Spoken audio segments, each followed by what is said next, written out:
अब आगे क्या कुछ कार्रवाई होती है, क्या पूछताछ में निकल कर आता है, वो भी जीरा जसान सबसे पहले आप तक जानकारी पहुंचाएगा। इसी बीच एक और बड़ी खबर सामने आ रही है, ये हमारे दर्शकों को बता दें, विधायक गणेश घोगरा पर एक्शन ले सकती है कांग्रेस। ये इस वक्त की बड़ी खबर है। डूंगरपुर में डोटासरा और रंधावा की सभा में नहीं पहुंचे थे घोगरा, और इससे पहले भी पार्टी जो है वो घोगरा से समझाइश का प्रयास कर रही थी, लेकिन गणेश घोगरा ने गठबंधन के प्रत्याशी का समर्थन नहीं दिया। विधायक पर कार्रवाई करने की कांग्रेस में अलग प्रक्रिया जो है वो चल रही है। उधर एआईसीसी की अनुशासन समिति इस पूरे मामले को देख रही है। आपको बता दें, गणेश घोगरा को नोटिस भी दिया गया। कारण बताओ नोटिस देकर उनसे जवाब तलब किया गया है। तो ये बड़ी खबर आपको बता रहे हैं। कांग्रेस जो है वो एक के बाद एक अपने जो बागी तेवर दिखा रहे थे विधायक कार्यकर्ता, उनके खिलाफ सख्त नजर आ रही है, और अब विधायक गणेश घोगरा पर एक्शन लिया जा सकता है कांग्रेस की तरफ से, ये कहा जा रहा है।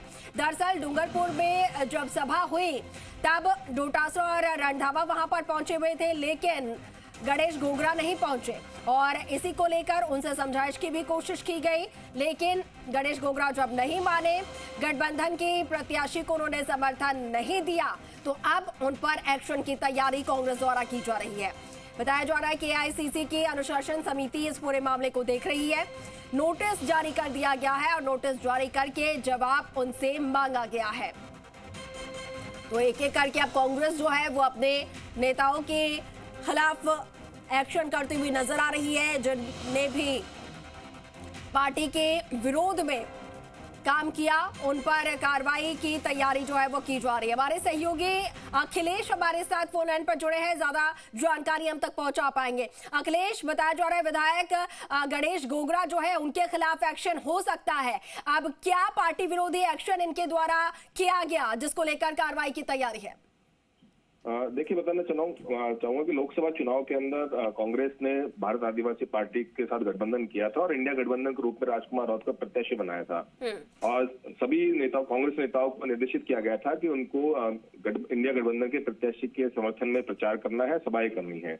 और इसी बीच जो कांग्रेस के जो प्रदेश प्रभारी है सुखजिंदर रंधावा और पीसीसी चीफ गोविंद सिंह डोटासरा खुद यहाँ 84 विधानसभा क्षेत्र में चुनावी सभा को करने आए थे, लेकिन वहां पर गणेश घोगरा नहीं पहुंचे थे। इसके अलावा उन्होंने किसी प्रकार का चुनावी प्रचार भी लोकसभा चुनाव के अंदर नहीं किया था। उसी को देखते हुए उस वक्त जो प्रभारी रंधावा है उन्होंने ये कह दिया था कि ऐसे लोगों को कांग्रेस में नहीं रखा जाएगा, और विधायक हो चाहे पूर्व विधायक हो उनके खिलाफ एक्शन लिया जाएगा। और उसी का नतीजा है कि जो कांग्रेस प्रदेश प्रभारी है उन्होंने नोटिस जारी किया है जो डूंगरपुर विधायक गणेश घोगरा है, और 7 दिन में जवाब मांगा है। अगर जवाब नहीं देते हैं तो उनके खिलाफ फिर एक्शन पार्टी की ओर से लिया जाएगा। जी ठीक है अखिलेश, शुक्रिया आपका तमाम बातचीत के लिए, जानकारी साझा करने के लिए, और साथ ही इस पर ज्यादा बातचीत के लिए, ज्यादा जानकारी देने के लिए हमारे साथ हमारे वरिष्ठ सहयोगी शशि मोहन शर्मा भी फोन लाइन पर जुड़ गए हैं। शशि, एक और कांग्रेस के जो सीनियर लीडर है उनके खिलाफ एक्शन की बात अब कही जा रही है, विधायक गणेश घोगरा जिन पर एक्शन की तैयारी में कांग्रेस नजर आ रही है, इनका ये पूरा क्या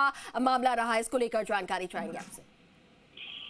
देखिए, गणेश घोगरा दरअसल जब महेंद्रजीत सिंह मालवीय बीजेपी में गए थे, उसके बाद पूर्व मुख्यमंत्री अशोक गहलोत से मिलने आए थे।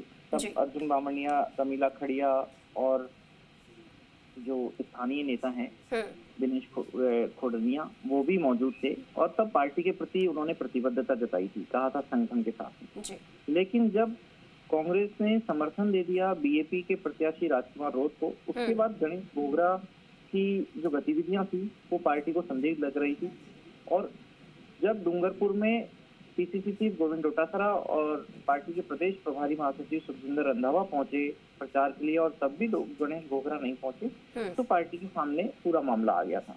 हालांकि पार्टी इससे पहले उनसे समझाइश के प्रयास कर रही थी कि पार्टी के आलाकमान का फैसला है तो उसका सम्मान करना चाहिए और उन्हें सभाओं में जाना चाहिए। इसके अलावा गणेश घोगरा के पास बचने के कुछ तरीके भी थे, कुछ और कारण बता करके इन चीजों से दूरी बनाई जा सकती थी, लेकिन उन्होंने खुलेआम कह दिया कि वो बीएपी के प्रत्याशी के लिए प्रचार नहीं करेंगे और वे इस तरह के गठबंधन को नहीं मानते। तो ये सीधे तौर पर पार्टी के आलाकमान का विरोध है, और आलाकमान के खिलाफ अगर विरोध या बगावत कोई कर रहा है तो उसका हश्र क्या हो सकता है, ये आप समझ सकते हैं। गणेश घोगरा दरअसल यूथ कांग्रेस के प्रदेश अध्यक्ष रहे हैं, और वो उस समय रहे हैं जब 2020 में तत्कालीन प्रदेश अध्यक्ष मुकेश भाकर को पद से हटाया गया था, बर्खास्त किया गया था। दिल्ली जाने के कारण से, सरकार के विधायक दल की बैठक में नहीं आने के कारण से तब, और उस गतिविधि के बाद में भी गणेश बोगरा समझ रहे हैं कि वो किस परिस्थिति में यूथ कांग्रेस के अध्यक्ष बने थे और फिर भी संगठन के खिलाफ जा रहे हैं। ये बड़ा हैरानी वाला मामला दिख रहा है। और सवाल ये भी कि क्या गणेश बोगरा महेंद्रजीत सिंह मालवीय से नजदीकी निभा रहे हैं या बाप से उनकी अदावत है बीजेपी से। ठीक है शशि, बहुत शुक्रिया आपका तमाम बातें जो है वो हमारे साथ साझा करने की।